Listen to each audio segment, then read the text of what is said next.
Very good morning, the youth of India. I keep talking to you on my YouTube channel, that is Pulse Beat of India, and I am Commander Sudhir Kumar, again bringing you a very important topic which is like a weapon, even more destructive than the nuclear weapons. Let me share that today I am going to talk about the two new technologies which has come in this world, which is a reality now, and how these two technologies are going to be more dangerous than the nuclear weapon. So my dear friends, the first of all, I'll take you in the start of 19th century. In 19th century, there were lot many diseases they used to spread from the viruses or bacteria in the world in many nations, such as plague, such as polio, the pneumonia. And by virtue of that, when these diseases were spreading, then the cure was not immediately available. And the people were dying in mass scale in many countries. More poorer the country is, the disease used to spread more rapidly and used to take many lives. Now after that, there was another man-made weapon, that was nuclear bomb, different varieties of nuclear bomb, up to even hydrogen bomb. Those were destructive, and we have seen the use of these nuclear bombs on two cities of Japan during Second World War, and that lakhs of people were killed over there, and then even the vegetation was not there for many years, near about, say, from last 75 years. Nothing has gone over there. So these were the kind of destructive capabilities of these weapons. After that, when we progressed and the evolution of technology is taking place, the disruption is taking place in many ways, then the potential technology, due to this digital spread or due to this digital transformation, or I will say in this connected world, the new weapon came in, that was the cyber attacks.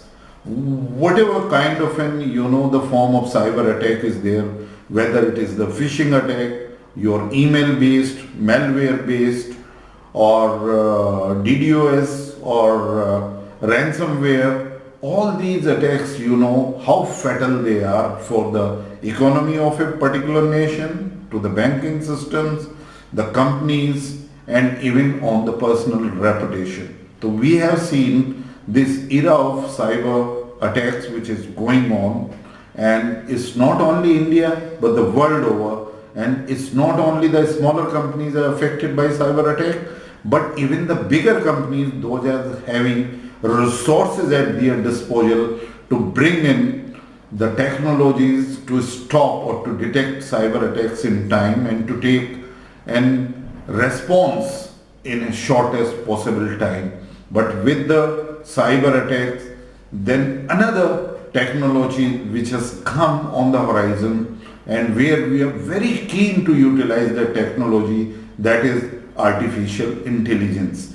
Artificial intelligence based on the machine learning algorithm could play havoc if it is not being used in the applications for the benefit of humans, or increasing the production, or increasing manufacturing, and having an sort of an optimized cost of these. AI is a boon. Artificial intelligence is contributing towards that. The production resources optimization has been done by virtue of that, and AI is finding applications in many research areas and is going to be very useful for the humankind. But now what I am going to talk about, the two fatal technologies which has come on the horizon, which is very dangerous, and these are very dangerous to the human being, and in that the most important the fatal technology is gene editing. Now in gene editing, what happens, the researchers, they are working on this, then they can manipulate DNA. They can bring in editing the DNA of the person. So what does it mean to a normal human being? In a very simple words, I am explaining to you that by virtue of this technology, you can produce superhuman beings, the super soldiers. And as if I take the words of the intelligence agencies of USA, then they have predicted that China is working on such superhuman being in their labs near Shanghai or Beijing, somewhere. But this technology is a very potential technology. Definitely this gene editing, where you are designing the human beings, or you can say you are editing the human being. In one way, definitely this technology can prove very good for the human being, because we can eradicate all the diseases if we are able to do this synthesization of DNAs, and if we are able to produce the human being of our choice. Who would not like to have that every child of every parent must be smarter, he must be physically strong, he must be disease free, and even he must not have any cancer. That is possible by this. And if these superhuman beings are being produced, so definitely the world will benefit towards the production side. But the heinous design which is behind this technology, and how the different country, I have just quoted an example of China, many other countries are also pursuing this research. But if these super soldiers are going to be produced tomorrow, then definitely this universe is going to be volatile, more destructive capabilities will be produced against the human being.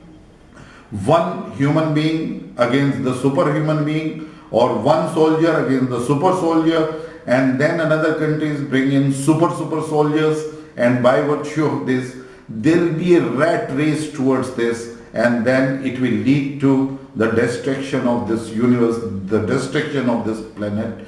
So this is one fatal technology, that is the gene editing. Definitely this kind of a technology is again assisted by artificial intelligence, because that kind of an computational facility which is existing, this kind of a research involves the AI algorithms to predict, to solve, and to carry out that DNA analysis with such a dedicated research is possible only through artificial intelligence. So my dear youth, my dear global citizens, so this technology is a very dangerous technology in the hand of, and we must have a control on this, and well in time the United Nations and every country has to make sure that this kind of a technology is controlled and being used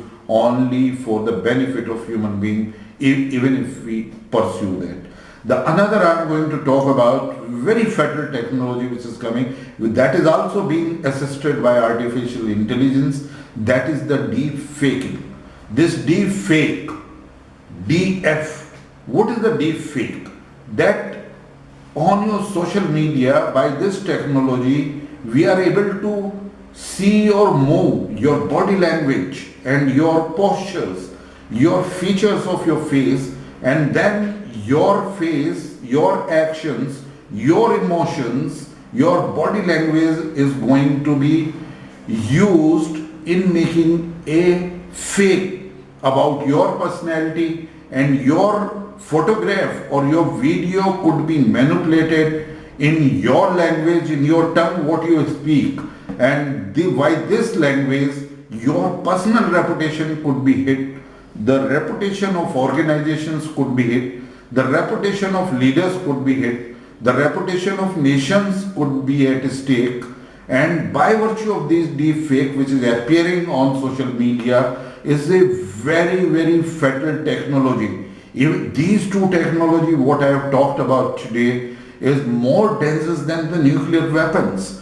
This fake, deep fakes can finish off the reputation of a leader which he has earned over the years. This deep fake can finish off the reputation of a person who had integrated hard work and who has earned a reputation over a period of time in his lifetime. And such a thing, even a nuclear war could start among two nations by virtue of producing deep fake, because these deep fakes could be made available as social media or in news where the counter actions or the response will not be possible. So with this, again, we have to have control on this, the deep fake as well, that we use judiciously the applications of artificial intelligence and these two technology which I have talked about.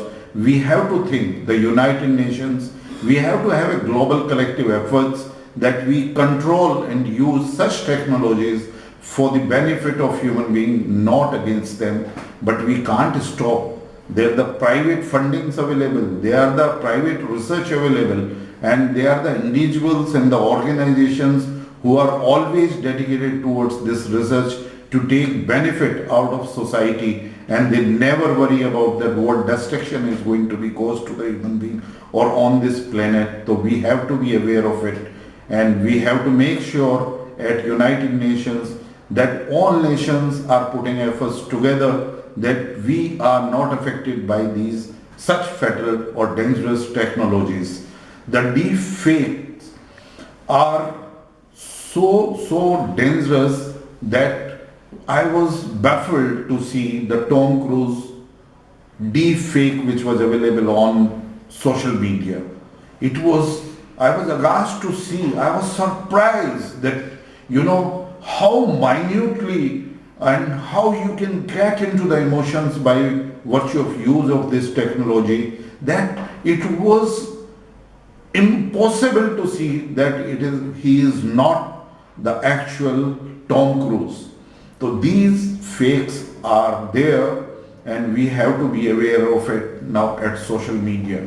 But side by side, you must not confuse between, there is another application available on social media, that is some ad heritage, which makes like the people, those were not having the video technology at their time, it makes near about 7 to 9 seconds or 12 seconds sort of a video out of your photographs of your, like the martyrs or the great leaders of the past.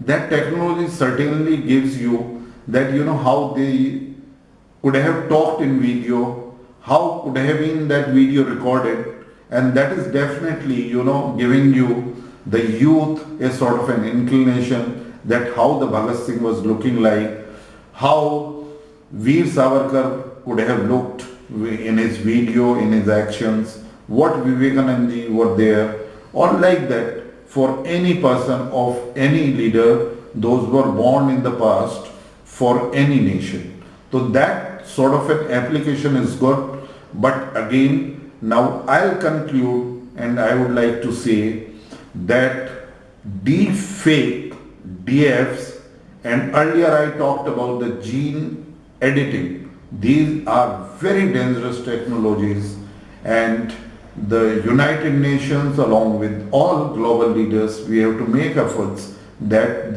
such research is being controlled. Till I bring you youth the same important topics again, till then, thank you very much. Jai Hind.